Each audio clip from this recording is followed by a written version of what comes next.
Edward Onoja was powerful in Kogi State in the 2.5 years that he served as chief of staff. Edward Onoja didn't use his position as chief of staff to better the life of the Igala people. Yahaya Bello, as the executive governor of Kogi State, was not as powerful as Edward Onoja. I was disappointed that all he could say that he did in Kogi East was that he bettered the life of Olama Borough local government, the Igala people. What we need now is absolute and sincere forgiveness, restitution, and reconciliation. Edward Onoja must seek for forgiveness from Osinokai because he also masterminded some of the things that happened to Osinokai. Take it or leave it now, by the virtue of the fact that Edward Onoja was a deputy governor and is still an appointee of the president of the Federal Republic of Nigeria, Edward Onoja is the political leader of the Igala people within the APC faction. Who is that person that can say Edward is my political father? Is it Ahmedi? Or who again? Omera. So Edward has not raised anybody. As a matter of fact, Asuku, that succeeded him as chief of staff, has more political son more than Edward. I also listened to him when he was talking about the screening, that they screen civil service, blah blah blah blah blah blah blah. Have they forgotten so soon how many persons died in the name of that concurrent whatever? The Igala people ought to forgive Edward. But I am saying that the forgiveness should not necessarily mean that Edward should now start seeking for political position. Who amongst the president, SC and SSA can really speak for the people of Igala land? If we are to rate all the senators we have had so far down to Echocho, he is the best amongst them. But my question is that what is the ratio of that best? Look at what Idris HK is doing, and people are saying that why is Idris HK is coming, he's doing all those things because he want to contest election. My brother, whether he does anything or not, it is his right to contest for election. If Achuba wrongs Edward by any means, either directly or indirectly, why not remove him to bring another Igala person? I remain a chief of staff. Why regretting leaving that office as chief of staff? That way the Igala people will have that way the Igala nation will still have two persons. The same way also Muri, I called Muri prior to the election. I said whoever that is advising you to leave APC at the national level, that person is killing your political career. But he cannot remain there forever. No, but at least he would have finished his tenure. He would have also been part of those who also bring the next government, and he also find his way either to become a minister of the Federal Republic from the Igala extraction. Our politics in Igala land is so self-serving. It is only in Igala land that you see that somebody who is serving a minister or a commissioner or even serving a rich man who rather prefer only him to remain there. Any other person that is coming there, he backbites, he blocks the way.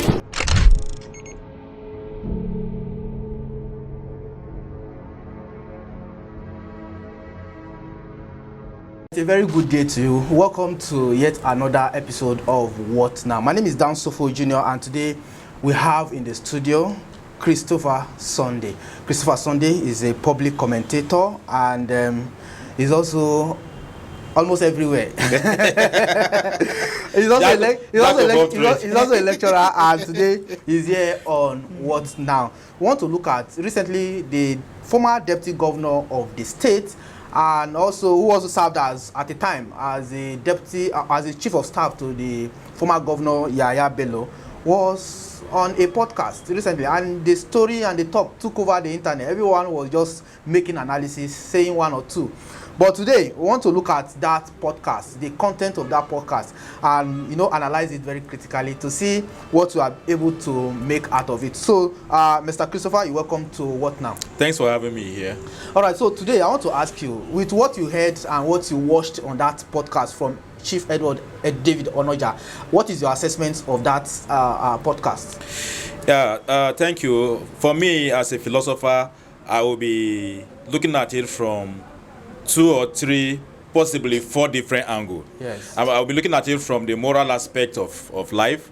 I'll be looking at it from the political aspect of life. Okay. I'll be looking at it from the brotherhood or communal aspect of life, and lastly from the entity, the political entity of Edward Onoja. Okay, so from what you are saying now, what did you drive? What's the message? What was the podcast all about in summary to you? I can tell you categorically that I was rather disappointed in that podcast. It was a self-serving podcast. Why do you say so? Why are you disappointed? Because I'm disappointed because you cannot jump the gun. Edward Onoja wanted to be smart by half. How do you mean? I meant what I mean is this, that he knows, he went on that podcast shortly after he went to apologize to the former governor, his predecessor, who allegedly he worked against. He brought him and also walked him out of the office. Now, why I say it was a self-serving, you see, just within a week, he went to Achuba and apologized. Whether he was invited by Shewan Kimbala on mic or he requested to be there, the content is what we are here to look at.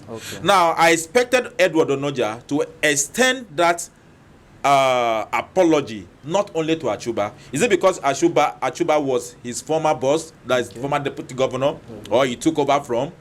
Why has Edward, except if he wants to tell us that it's a gradual process, that he will also meet other persons he has offended, especially from the Kogi East. Okay. So you think Edward has disappointed or has offended a lot of Kogi, people from Kogi East?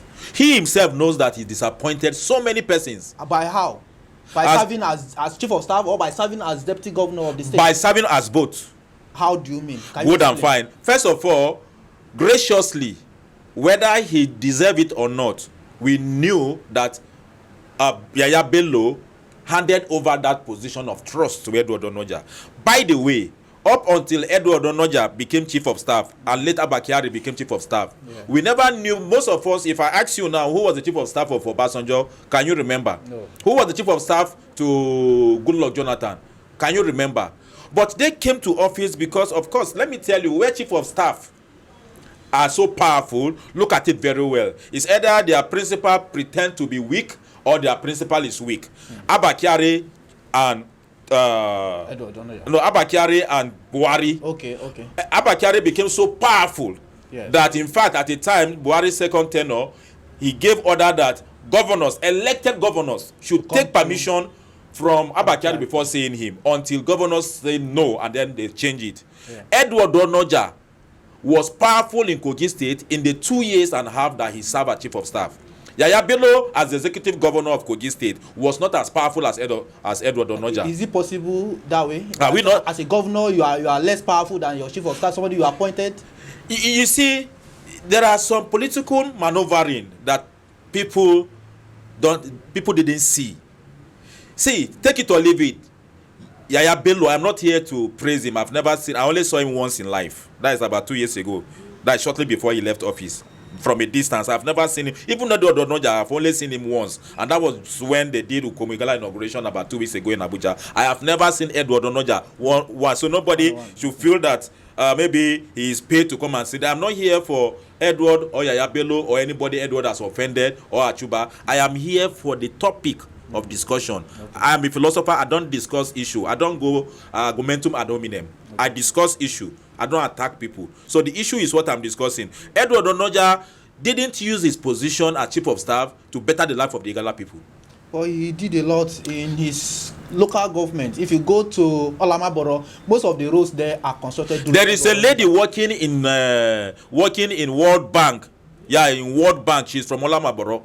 The road she constructed for Olamaboro people is better than the road Edward Onoja constructed for Olamaboro people. Well, Edward actually touched the local government. By the way, is Edward a chief of staff for Olamaboro local government? I listened to the podcast when he was, I don't know whether Edward is an intelligent person, but I was disappointed that all he could say that he did in Kogi East was that he bettered the life of Olamaboro local government. I'm married from Imani. My wife is from Imani. The road from Ankpa to Imani, how is it? The road from the express to Imani, how is it? Even the one from Oganaji, is it Oganaji? No, the other side, if you are going to Benue, to the one out they did for Imani people, how is the road? So let him tell us, in the 3 local governments that constitute Ankpa Federal Constituency, he concentrated in Olamaboro. Even in that Olamaboro, how much is the money? At the time that road was constructed, remember that he was serving as chief of staff. Edward Onoja's chief of his staff. power was somehow limited to how much he could cover the whole. Have you not heard, allegedly, that most of the files that were supposed to be in the office of the deputy governor of Kogi State, Edward Onoja seized them from Achuba? And when he left the office as chief of staff, couldn't move them again. He wanted to retrieve those files from Asuku. Asuku asked him, they were here and met them. Allegedly, I don't have an empirical evidence to this, but the rumor is everywhere that Asuku denied him. Have you also heard that after Edward Onoja left that office as chief of staff and took over the position of deputy governor to Yahaya Bello, whose swearing in took place even before 8 o'clock in the morning at the state assembly, that Asuku found out that there was a lot of money that was remaining after payment of salary. Now, in all this money that he has made, he only concentrated development in his local government. What about the Kenya where I came from? So what would she have done? What would he have done rather? Spread governance. That is dividends of democracy. Take it to Ajiolo, take it to Abejukolo, take it to Agbejima village, take it to Dekina, take it to Owolo. Okay, now currently Sabinus, the skit maker. Yes. Go and see the road of almost 1.5 kilometers that he did in Port Harcourt for his people. That is a skit maker. Let's come back to the present situation and what the issues we are currently to tackle about. You know, Edward went for apology visit to Ashuba and to probably to some other persons. How would you describe the process, that movement to apologizing to those he offended or those he may have a kind of clash with while in office? I want to first of all thank Achuba. You see, I used to tell people, give people this quote on forgiveness, that the first benefactor of an act of forgiveness is he who forgives. So if Achuba has truly forgiven Edward, thanks to him. But again, beyond Achuba, that's why I say maybe he's also planning to see other persons. Yeah. Edward ought to, he must, if he's truly out for peace and for progress of the Igala land, he must look out for the people that he went against, people that he trampled on. People like? Somebody wrote on Facebook, I don't want to mention name, that he would not forgive Edward because Edward made him to sleep in the cell, in the DSS cell for almost 20-something days. I will mention Okai. Okai, people are also saying that Edward must also forgive us in Okai. Because he also... Edward forgive us in Okai. Edward, us in Okai must forgive... Edward Onoja must seek for forgiveness from us in Okai because he also masterminded some of the things that happened to us in Okai. With the police, with the DSS and all that. So what I'm trying to say in essence is that there is nothing wrong for Edward to seek to reach out. Let me also tell you, I am not saying that I told him or he listened to my advice. Probably he was planning to start this journey of reconciliation. Yeah. But I remember very well, which I have evidence on my phone here, that I called him precisely on the 18th of August. Is it 18 or 19? I was somewhere in Abuja. I called him, he didn't pick. But one good thing about Edward is that he picks call or he returns call. He called me back. I was having my lunch when he called me back. And I told him, we spoke for 1 minute 40-something seconds. I said, where we are now in our political journey as a people, as the Igala people, what we need now is absolute and sincere forgiveness, restitution, and reconciliation. And he said, thank you very much. Thank you very much. I've heard you. As at this material time we spoke on phone, I've never met him one-on-one. Take it or leave it. This is why people may see my statement or this podcast from me as a contradiction. Because as a philosopher, I cannot just write or make statement from just one side. I must balance it. Yes. Yeah, take it or leave it now. By the virtue of the fact that Edward Onoja was a deputy governor, and is still an appointee of the President of the Federal Republic of Nigeria. Edward Onoja is the political leader of the Igala people within the APC faction. Right. So I called him, I said, you must. So, and then after that phone call, 6 days later, I woke up around 4 in the morning, and I saw reconciliation. And I also immediately called Ashuba himself to ask if sincerely this forgiveness is sincerely from his heart. I called him, he said we'll talk later, but he sent me a text message on WhatsApp. Okay. So what I'm trying to say in essence is that the move for me is okay, but let it not be a means to an end. Let it be wholeheartedly, and it should not be that he's seeking for this reconciliation because he wants to start planning for another political solution. Is anything wrong with him seeking to be elected, after this reconciliation? It is his constitutional right to seek for election. Yes. But right now, this material time, what he needs now is for him to even have that inner peace.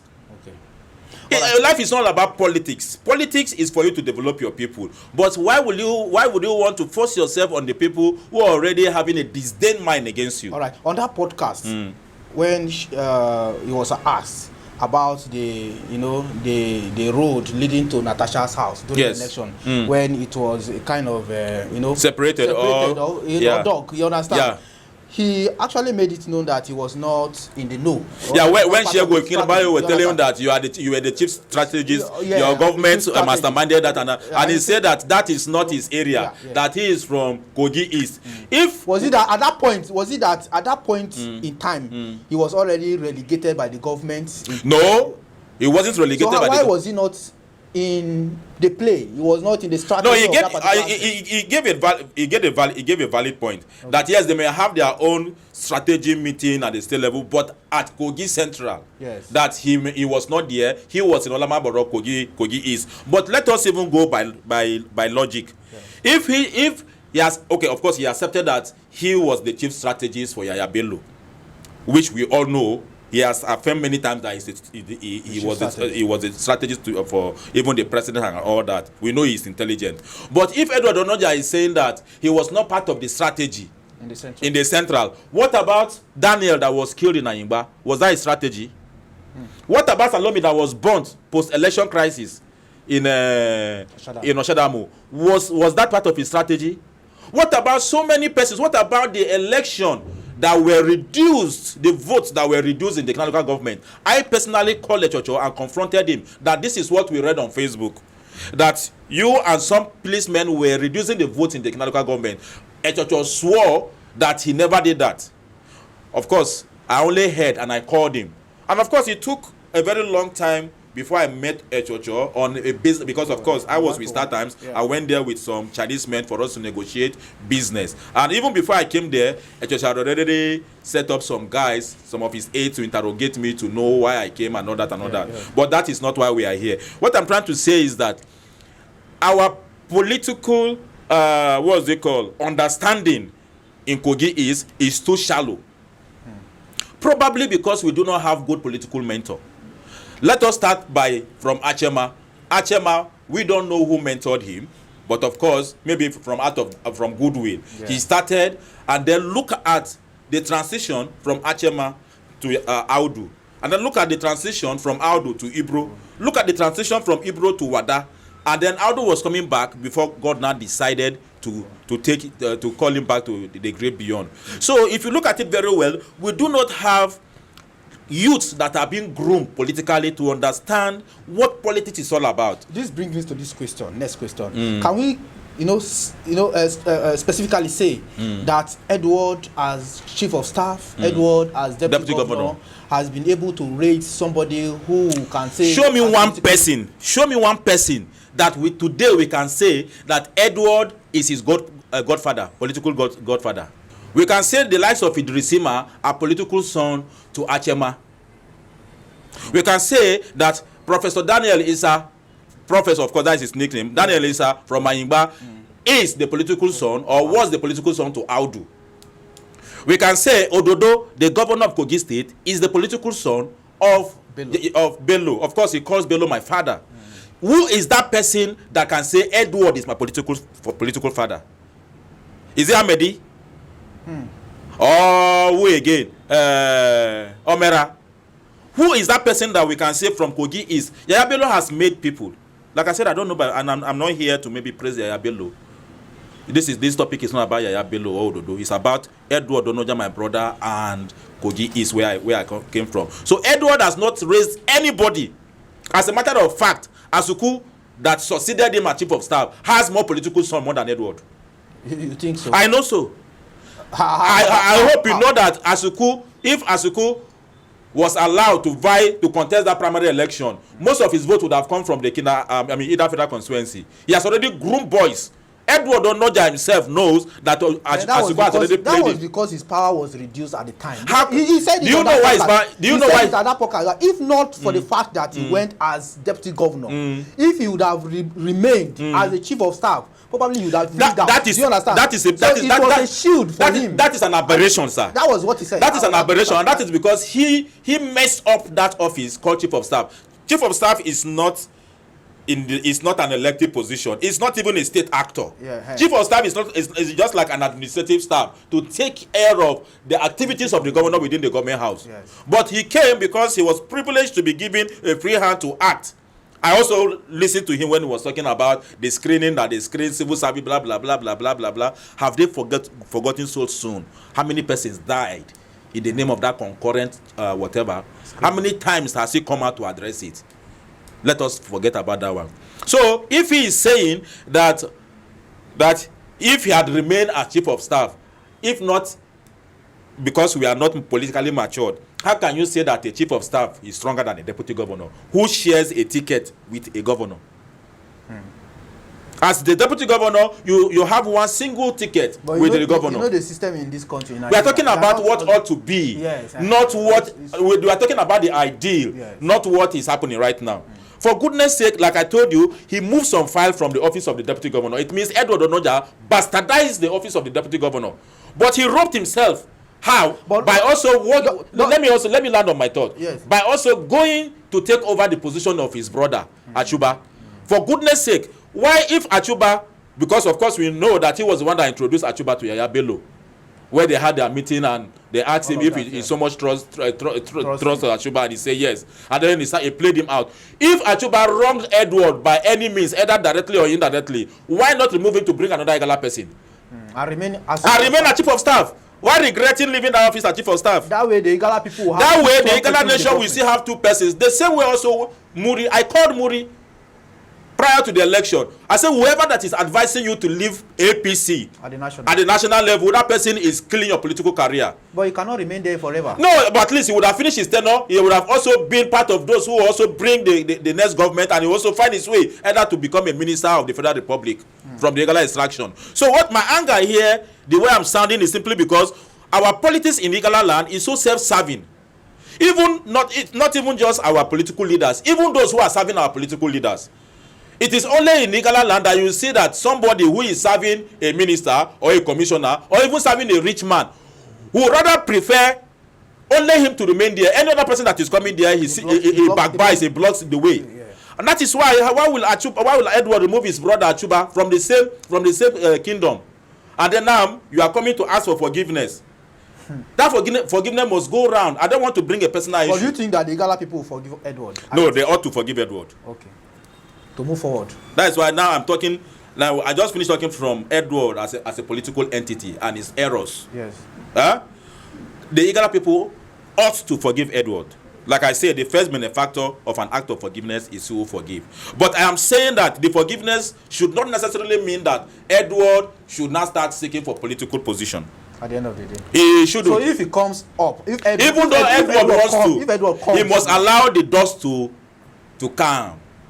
Not necessary. No. It should be No. Wow. No. Okay. If he does that, it means he has not repented. It means he is not sorry for what he has done against our people. Wow. It's like Greek gift. They're angry with me because of what I did to Achuba. Have you not seen that it was even, by the way, see, let me tell you, what comes around goes around. If Edward masterminded the removal of Achuba from the office, ask yourself, between how Edward left office as deputy governor and how Achuba left as deputy governor, which one is more honorable? And which one attracts mercy or how do you call it? Pity. Yeah, he masterminded the removal of his own brother, but a stranger masterminded his embarrassment from the office. Karma is real. But I am saying that the Igala people must forgive Edward because one, he has started asking for that forgiveness. Let us see how far it will go. Two, this is not the time for us to start saying, playing politics of emotion. Take it or leave it, like I said, by the virtue of the fact that he was a deputy governor in Kogi State, and now Edward is one of the appointees of the President Tinubu's administration at the North Central or South Development, whatever. Edward Onoja is ought to be the national political leader of the APC at the national level. The Igala Kingdom. Of the Igala Kingdom at the national level. But have you seen? Okay, we also have the minister. Yes. The minister, of course, the minister is there, of course, but by the virtue of his position as the former deputy governor, he ought to be the leader. Okay. Do you understand? So look at the whole political permutation or activities within the Igala Kingdom. Okay. It is not coercive. It is not. There is no synergy that can bring democratic process to the Igala Kingdom. As it is now, sir, what is the way forward? What now for the Igala people? What now for the Igala people? Let's forgive ourselves. Let's forgive Edward. And let us go back to the drawing table where we talk politics more from the angle of development, not who wants to occupy what office. Have you not met so many persons? Have you not had so many persons from the Igala Kingdom who have served as governor? Audu served as governor. Yeah. Ibro served as governor. Wada served as governor. All about 19 years or 20 years put together. And look at the project they did all together. Dekina, from Ayimba to Dekina, where what's his name? Wada hails from. Even the road that passes through his own personal house. Yeah. It's not good. Audu tried. We cannot take it. There is nobody that can say Audu, because as at that material time, at the return of democracy in 1993, before it was squashed, and then 1999 he came back. The infrastructure in Kogi State today, beyond Igala Kingdom, we can give it to Audu. May he so rest in peace. Yeah. And then Ibro came. He built on it. And then whether he built on it or not, but we understand that during Ibro there was oil boom. A lot of money came during Ibro. And what happened? What did we get? That was where Togri became the order of the day. But that is again where I will also give kudos to Wada. Wada came and shone those riffrats that were thugs terrorizing their brothers. And there was a quiet time in Tolayemi. These thugs were never used in Okene or Ibra land. They were terrorizing their own brothers. The way politicians are also terrorizing their own political brother within the Igala contraption. So the way forward is that we must forgive ourselves. And I'm also happy that the people that are heading the socio-cultural organization of the Igala Kingdom are refined people. Yes. Military men, ICDA, a retired surgeon from the Navy. Then Ataguba was just installed recently for Ukomi Igala. Now, see, let me tell you, governance, we can also have our kingdom fixed economically, politically, and otherwise, without necessarily even having a brother as a governor. Who says that we must be governor before our land? If we have all the members of House of Assembly, the Auditor General of the state, we have who is again the top people in the government. We have them in the state, and they cannot lobby. Governance is all about lobbying. That is why I've always told people, you don't just stand up to say because this person has played his role to making sure that this governor won, he should be compensated with leadership position on behalf of his people. Who amongst the president, SC and SSA can really speak for the people of Igala land? How many bills? Last week, somebody wrote out about 11 or 12 bills sponsored by Echocho in a way of trying to make it look like Echocho has paid his dues. And I asked him a simple question: out of these 11 or 12, how many has been passed into law for the Igala people? You say Oshadamu, you say CEO Yankpa, you say this. How many? A two-time senator. Now it is about lobbying. You cannot be how will I call it? I don't want to use a derogatory adjective. It cannot be a quiet person. You don't socialize with people and then you want to go to the National Assembly. At least not the 10th Assembly of Akpabio. You must present yourself as somebody who is worthy to be there. And that is why we must tell ourselves the truth. The next set of people that will go to the National Assembly or House of Representatives must be people who have built on their own and who will not just go there and say Dankadede with. So you mean that Shosho is not doing to expectation by the Igala people? I've always said, if we are to rate all the senators we have had so far, down to Echocho, he is the best amongst them. But my question is that what is the ratio of that best? From the likes of what's his name, Ogbane from Egume, Dangana and all of them, Railway, down to this period, Echocho, we can say he has done better than all of them. But how good is that best of his? What is the ratio? How much has come into his pocket? They have even failed to explain to people that most times constituency allowance does not necessarily mean that money will enter into your pocket as a senator. That is why I'm saying that it is not enough that you write or speak English as a media strategist. As a media person, you have to know the functions of your principal, so that when people are asking him, you will come out to defend him and say, okay, this money, they have this project, yes, they have already approved it, they have signed it, but they have not done disbursement. It is better compared to when you come on social media to say, well, get at what do you know? No, you are not to insult people when defending your principal, except if the person decides to go argumentum ad hominem by attacking instead of attacking the subject matter. In a way of rounding up, sir, for all we have discussed and for the Igala people, especially that Edward is coming back to the stage, like a chief strategist that he called himself. Are we to say that the Igala people will definitely see the light at the end of the day? The light of the Igala people is not in the hands of anybody.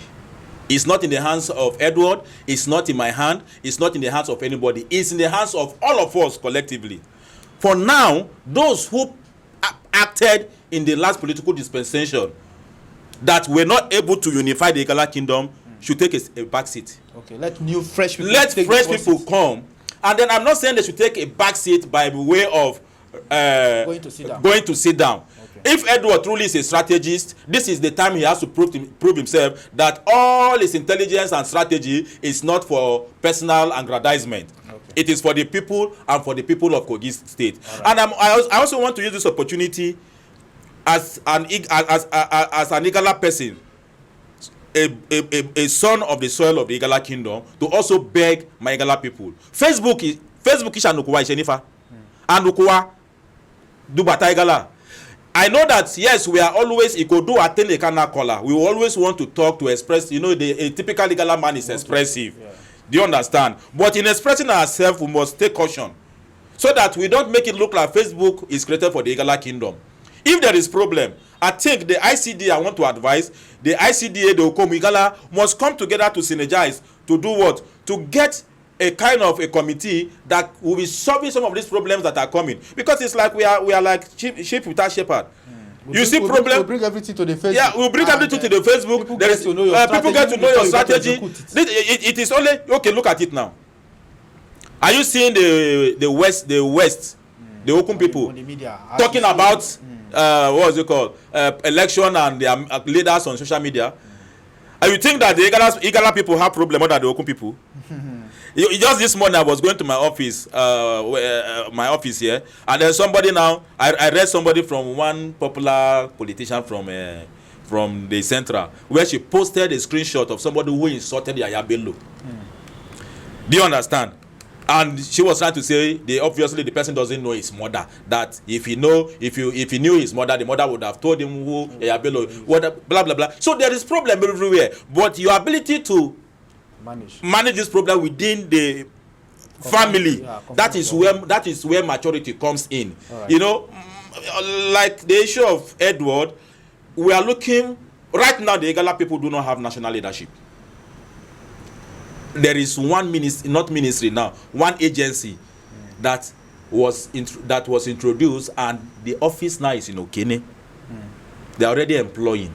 I've forgotten. A colleague of mine told me today, mentioned some persons, some names. I think Minister of Power or this solar something. I can't really understand. Just this morning he told me. This is what I am saying. You must not be a governor. You must not be a government appointee, We have so many persons, the likes of Chief Pharmacy Peter Edu, that in their little they are doing. Look at what Idris HK is doing. And people are saying that why is Idris HK is coming, is doing all those things because he wants to contest election. My brother, whether he does anything or not, it is his right to contest for election. By the way, how can you say that somebody who was brought up by late Ashema, Stephen Achema, is not a politician?